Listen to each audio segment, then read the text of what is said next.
Seigneur, c'est un merveilleux trésor. C'est une immense, véritable récompense que nous avons dans le Père, reçue de toi. Et nous le pouvons ce matin en reconnaissance de te dire merci. C'est pourquoi nos âmes soupirent après toi ce matin. Nos âmes soupirent après ton cœur ce matin.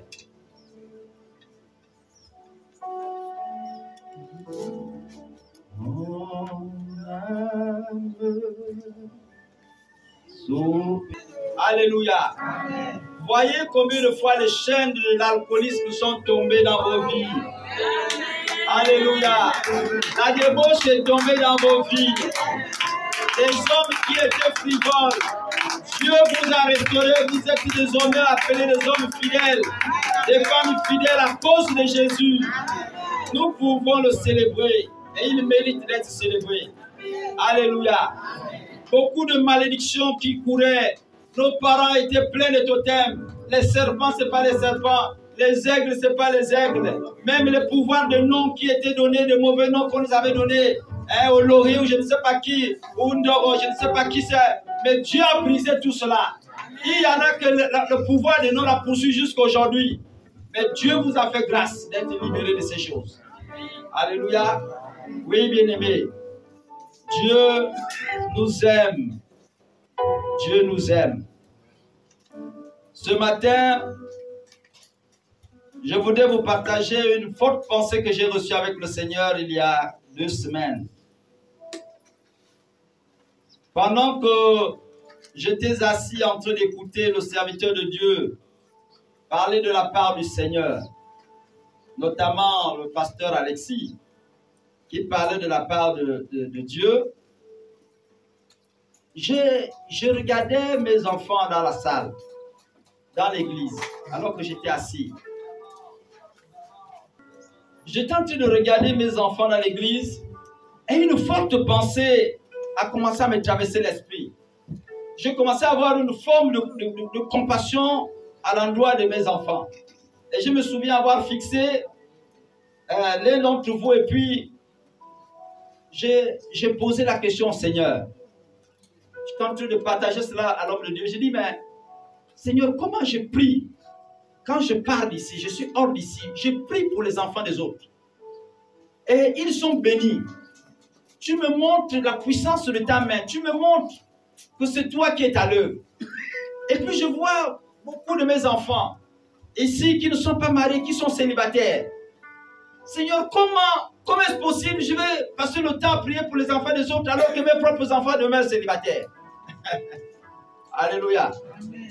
J'étais tellement troublé que Dieu m'amenait, n'est-ce pas, visiter son serviteur Abraham. Il me dit, la première réponse que Dieu va m'accorder, c'est, il dit, demande toi-même pour tes enfants. Il dit, demande pour tes enfants le mariage. J'ai dit, mais Seigneur, comment est-ce possible? Il dit, demande pour tes enfants le mariage. Et là, je suis resté, mais Seigneur, mais eux, ils prient, c'est des chrétiens. Après, il m'a dit, mais Abraham aussi se plaint comme toi. Est-ce que tu sais que la responsabilité que tu as en tant que serviteur de Dieu sur ce peuple-là fait en sorte que tu es capable de déposer des bénédictions en tant que serviteur de Dieu? Parce que tu occupes la position d'Abraham. Et j'étais là, j'ai partagé ça au missionnaire, c'est même lui qui me l'a rappelé, il dit, chaque peuple a toujours un leader. Dieu n'élève pas un peuple sans leader. Alléluia. Et c'est ce leader-là, malgré ce que nous sommes, ce que l'on dit de nous, nous sommes appelés à diriger ce peuple-là et les bénédictions de ce peuple-là sont attachées à nous. Et nous étions là, on spéculait, je lui dis, ça me tourmente tellement. J'allais arrêter le serviteur de Dieu pour entamer une séance de prière.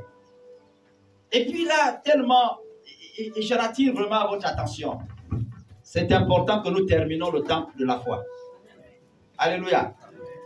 Parce qu'il y a des choses, parfois, lorsque nous sommes interpellés comme ça, que Dieu certainement est sur le point de faire quelque chose, nous sommes tiraillés entre le temps entre le deuxième culte, nous sommes tiraillés. Et puis, parfois, on limite l'action. Ce serait important que nous partons dans cette maison de prière. Je crois que ça nous aidera de beaucoup. Alléluia. Et puis pendant que j'étais donc là, Dieu me rappelait cela. Il dit, vous êtes appelés à bénir ce peuple. Il lui demande le mariage pour tes enfants. Abraham se plaint. Abraham se plaint. Et si le frère peut nous lire Genèse 15, je crois, 2 à 4. Il dit, Abraham se plaint comme toi. Lui aussi se plaignait de ce qu'il avait beaucoup de biens, Dieu l'a arrosé de biens, mais que ses héritiers devaient être, n'est-ce pas, à la limite, les gens de sa maison, donc les esclaves. C'est bon? Genèse 2. Je t'ai donné Genèse 15, c'est ça? Oui, Genèse 15, versets 2 à 4. Abraham répondit, Seigneur éternel, que me donneras-tu? Je m'en vais sans enfant, et l'héritier de ma maison, c'est Eliezer de Damas. Et Abraham dit, voici, tu ne m'as pas donné de postérité, et celui qui est né dans ma maison sera mon héritier. Amen. Alors, la parole de l'Éternel lui fut adressée ainsi. Ce n'est pas lui qui sera ton héritier, mais c'est celui qui sortira de tes entrailles, qui sera ton fils, ton héritier. Amen. Abraham lui aussi se plaint. C'est ce que Dieu est en train de me rappeler. Il dit, se plaint comme toi pour ses enfants. Il dit, j'ai beaucoup de biens, mais je n'ai pas d'enfants. Pourquoi m'a donné, Seigneur, alors que ce sont les esclaves qui vont hériter de mes biens? Et là, Dieu lui dit, non. Il dit, ça ne serait pas les gens de la maison qui sont avec toi là. Ça dit tes esclaves là. Non, ce ne sont pas eux. Moi-même, j'ai conçu le projet où c'est ton fils, le fruit de tes propres entrailles. Celui-là qui sortira du ventre de ta femme et toi. C'est celui-là qui sera ton héritier. Alléluia. Dieu me le rappelait encore. Ce que vous ne voyez pas encore aujourd'hui, Dieu vous le fera voir demain. Alléluia. Donc la première chose que Dieu va me partager, c'est demande toi-même le mariage de tes enfants. Demande toi-même la bénédiction de tes enfants. La deuxième des choses que Dieu va, n'est-ce pas, me dire, et je vous la partage, est-ce que tes enfants sont prêts à recevoir la bénédiction?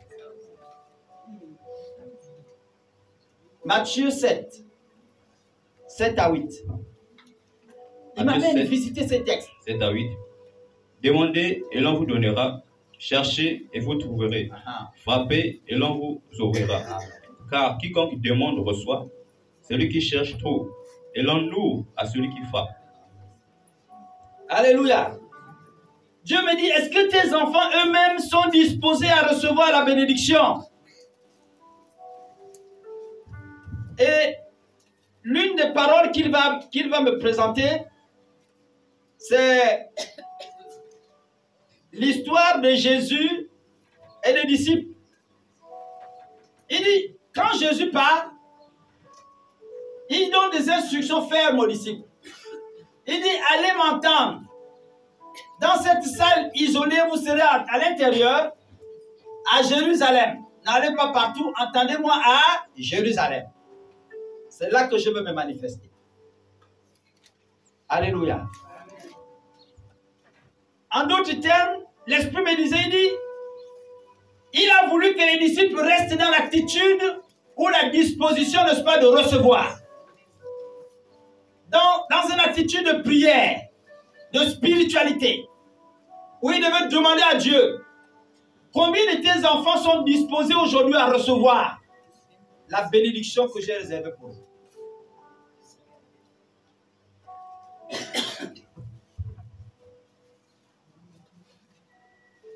Beaucoup d'entre nous, bien-aimés, qui voulons parfois nous marier, je prends l'exemple du mariage.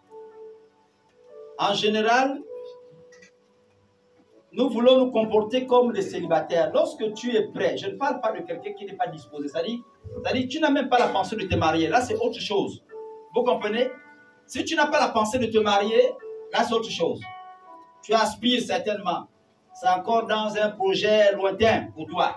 Mais quand le désir se manifeste réellement et que tu te sens dans cette volonté de réellement te marier, beaucoup souvent qui sont dans cette étape-là se comportent encore comme des célibataires. Alors qu'en réalité, lorsque vous arrivez à cette étape-là, vous devez commencer par vous comporter comme des hommes et des femmes mariés. Est-ce que Dieu parle à quelqu'un ce matin?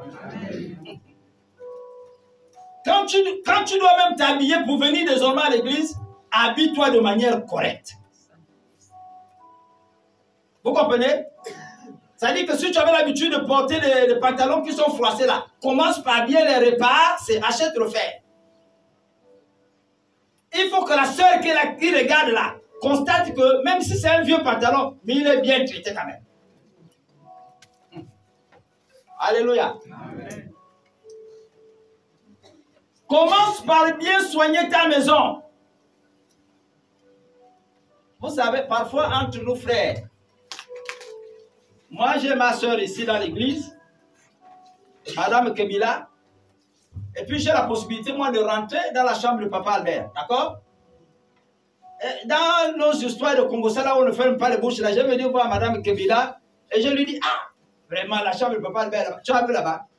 Il n'y a que les marteaux, les pointes partout, je ne sais pas comment il fait pour marcher là-bas. Est-ce que vous comprenez?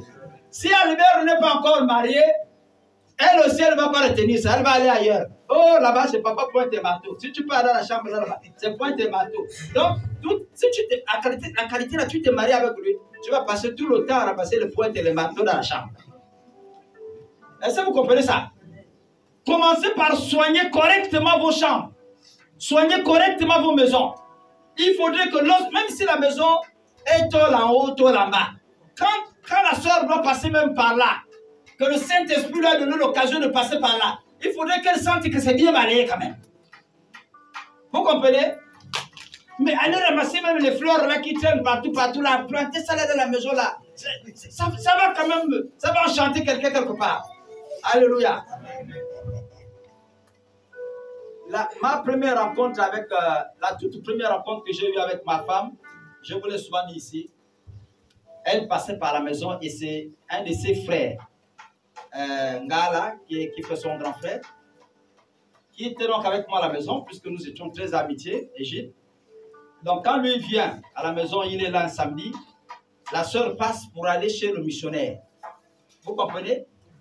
Moi, je venais comme ça de mes forêts, donc je suis arrivé. J'habitais juste derrière, pour ceux qui connaissent là où j'habite actuellement. J'avais mis les tapis là, d'autres même étaient déjà percés, bouffés. Mais quand même, je fais un effort de traiter la maison. Je faisais un effort de balayer de telle sorte qu'il n'y a pas une présence visible de poussière. Donc, pour cette fois-là, la sœur est passée par là. Dieu fait grâce qu'il n'y avait pas des enfants ce jour-là à la maison avec nous, donc ils n'ont pas sali la maison, on était là. J'ai lavé mes assiettes, j'ai mis ça là à côté. La cuisine et le salon s'est mélangé là, tout est là, c'est visible. Il n'y a rien de caché. Et Dieu a fait grâce que j'ai pu avoir le poisson qu'on appelle le yara en brousse, donc je l'ai découpé correctement, j'ai fait un bon bouillon avec la tomate en fruits. Quand la sœur passe par là, c'est là où j'ai commencé à larguer mon premier mot. Et les sœurs mangent le poisson. Alléluia. Le yara là a engendré beaucoup de problèmes. Est-ce que vous comprenez? Le yara là a engendré beaucoup de problèmes. Mais le frère vient chez toi tous les jours. Osez, il boit tes sardines. Osez, il boit tes sardines. Le pauvre, il a maintenant la chimité dans le ventre. Tu vas continuer comment? Papa boit tes sardines. Ah, maman boit tes sardines, Osez. Tu vas le faire fuir. Alléluia. Amen. Commence par manger correctement. Amen. Apprends à manger comme un marié. Tu prends la table, tu prends l'assiette, tu mets sur la table, tu prends les cuillères, fourchettes, tu coupes le manioc. C'est toi-même qui es là. Tu manges correctement comme un marié. Comportez-vous comme des mariés. Alléluia. Amen. Pour les femmes, c'est la même chose. Quand le frère passe par là, il regarde la qualité du service. Il dit, celle-là, l'histoire là, c'est chaud. Celle-là, comment la qualité de service là, j'aimerais avoir une femme comme ça. Il va commencer à nourrir le compatissement. Alléluia. Et donc Dieu me disait, il dit, est-ce que tes enfants sont disposés? Est-ce qu'ils sont prêts à recevoir la grâce là? La bénédiction là? Alléluia. Habillez-vous correctement. On demande pas d'aller acheter des habits chers. C'est des histoires. Vous me voyez là, je suis habillé à 100 000. C'est simplement.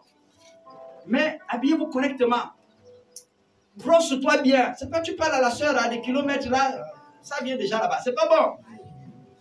Vous comprenez? Je vous dis, ce sont des choses. Nous-mêmes, nous vivons ça. Même nous-mêmes, hommes. Quand tu as affaire à une soeur, elle parle à 2 mètres de toi. Tout le parfum est sur toi. Tu vas faire des demi-tours. Tu vas envisager d'embrasser dans les mariages comment?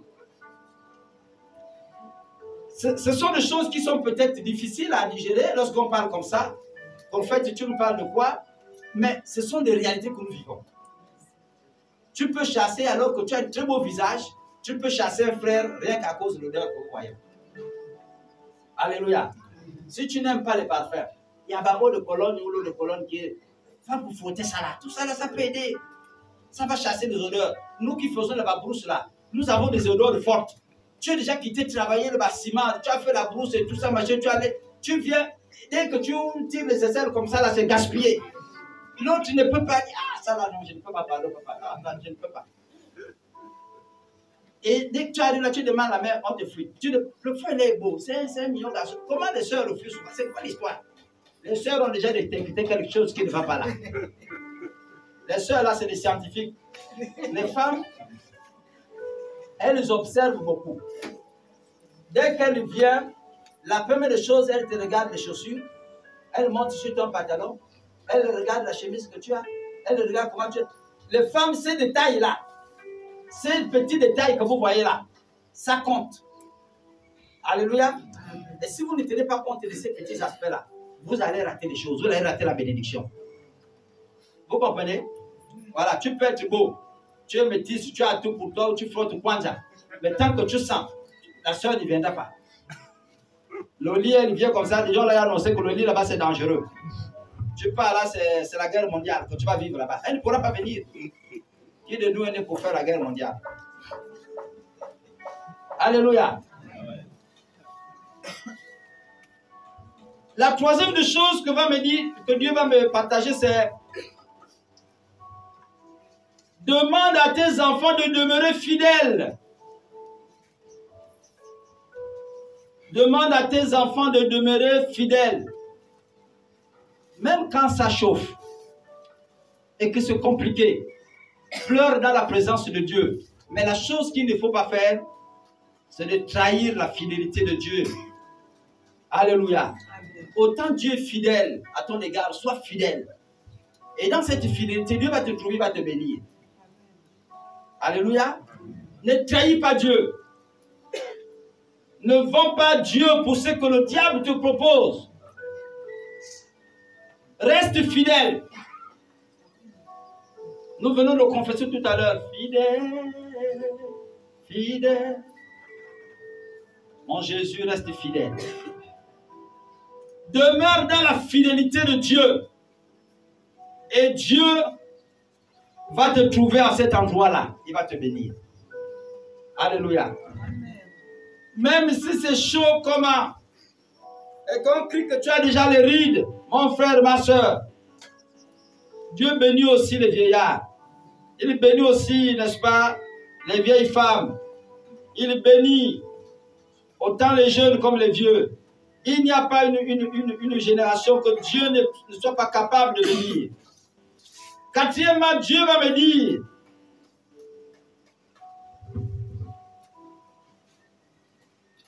il faudrait prier pour ce peuple-là. Et que ce peuple prenne un engagement. Ceux pour qui tu prieras pour eux. Parce que j'ai promis bénir, qu'ils prennent un engagement. De demeurer fidèles dans la présence de Dieu. Alléluia. Amen. Je connais le Dieu que je sers et celui-là, n'est-ce pas, qui me parle. Je sais. Nous avons parlé à une sœur Alain Mariné, la soeur est mariée aujourd'hui. Le pasteur est là. Elle est arrivée se marier. Je vous ai fait le compte rendu ici, n'est-ce pas? Je sais que Dieu avait permis que nous recevons de sa part au sujet de cette soeur. Aujourd'hui, cette soeur est mariée. Est-ce que de la marinée à maintenant, c'est pas si on a fait 4 mois, 4 ou 6 mois? Même pas. Vous voyez? Dieu a opéré son miracle. L'homme qui devait arriver est arrivé. Dieu nous a dit ça traîne là parce que celui qui doit arriver n'est pas encore à sa place. Donc il faut prier pour que celui qui doit être là, il prenne sa place maintenant. Et nous on a prié dans ce sens. C'est Seigneur, que le propriétaire arrive maintenant. Comme Dieu nous avait dit. On a dit, maintenant que le propriétaire vient prendre sa place. Le propriétaire là, ce n'est pas quelqu'un d'autre. Ce sont ses propres collègues qui sont avec elle là au travail tous les jours.